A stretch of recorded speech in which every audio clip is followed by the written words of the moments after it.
आज इस कहानी का अंतिम भाग है। आइए जानते हैं क्या विवेक अपने कर्मों का पूरा हिसाब चुका पाया और दादी माँ की आखिरी चिट्ठी में ऐसा क्या लिखा था जिसने सबकी जिंदगी बदल दी। आइए कहानी शुरू करते हैं।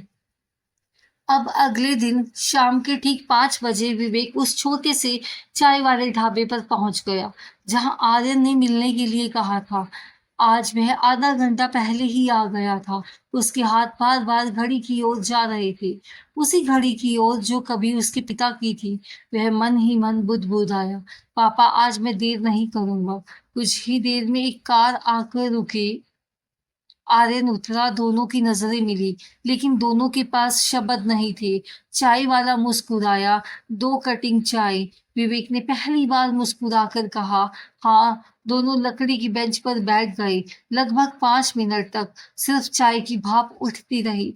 फिर विवेक ने कांपती आवाज में कहा, बेटा आज मैं कोई सफाई नहीं दूंगा। मैं यह भी नहीं कहूंगा कि काम बहुत था। मैं सिर्फ इतना कहने आया हूँ। उसने दोनों हाथ जोड़ लिए, मुझे माफ कर दो। आर्यन की आंखें भर आई। विवेक आगे बोला, मैंने पैसा कमाने की इतनी जल्दी की कि मैं तेरा बचपन हार गया। जब तू स्कूल में मेरा इंतजार करता था, मैं मीटिंग में बैठा होता था। जब तू बीमार होता था, मैं किसी होटल में बिजनेस डिनर कर रहा होता था। मैंने सबको समय दिया, बस अपने घर को नहीं। इतना कहकर वह चुप हो गया। पहली बार एक पिता अपने बेटे के सामने हार मान चुका था। आर्यन धीरे से उठा और अपने पिता के पास जाकर बैठ गया। उसने विवेक का हाथ पकड़ा।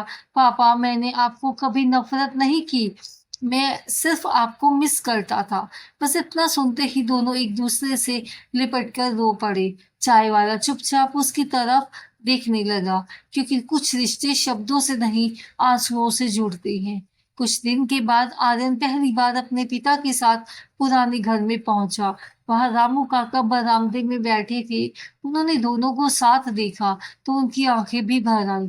उसी समय नेहा भी वहां आ गई। घर में वर्षों बाद तीनों एक साथ बैठे थे। कोई बहस नहीं, कोई शिकायत नहीं, बस सन्नाटा और अपनापन। नेहा धीरे से बोली, विवेक तुम सचमुच बदल गए हो। विवेक मुस्कुराया, नहीं, मैं पहली बार खुद बना हूँ। नेहा ने उसकी तरफ देखा, क्या तुम्हें पता है मैंने तलाक क्यों लिया था? विवेक ने सिर झुका लिया, क्योंकि मैं अकेली पड़ गई थी। मैंने पति नहीं खोया था, मैंने दोस्त खो दिया था। कुछ देर के बाद नेहा मुस्कुराई, लेकिन आज मैं फिर से उसी लड़के को देख रही हूँ जिससे मैंने शादी की थी। विवेक की आंखों में आंसू आ गए। नेहा ने कहा, रिश्ते फिर से शुरू होंगे या नहीं यह समय तय करेगा, लेकिन आज से हम दुश्मन नहीं रहेंगे।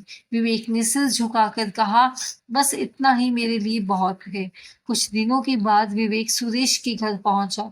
उसके हाथ में एक बहुत बड़ा चेक था। सुरेश, यह 50 लाख रुपए हैं तुम्हारे स्कूल के लिए। सुरेश मुस्कुराया, मुझे नहीं चाहिए।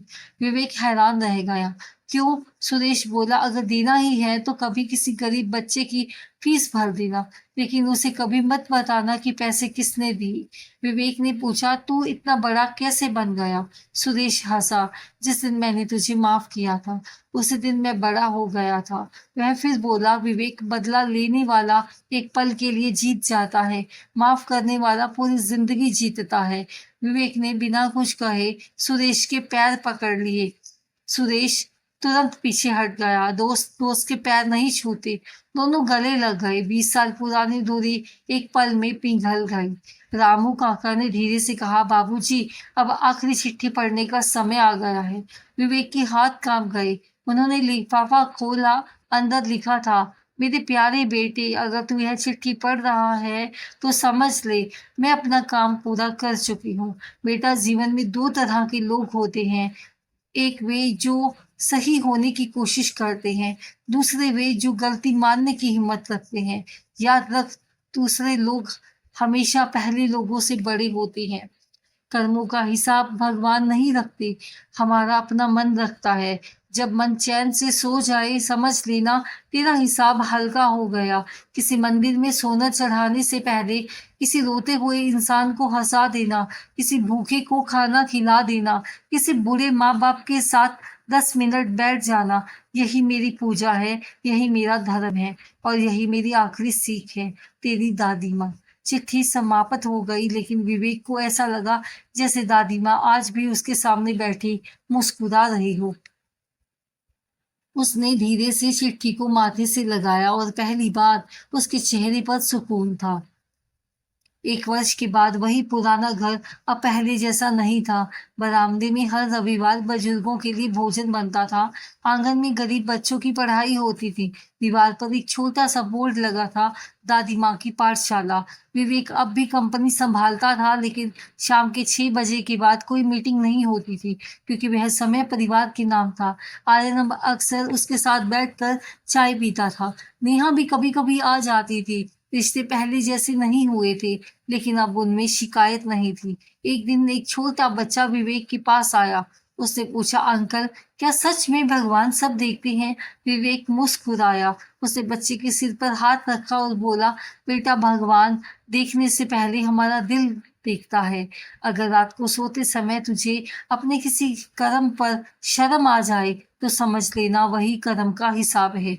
और अगर किसी की दुआ याद आ जाए, तो समझ लेना आज तूने सही कमाई की है।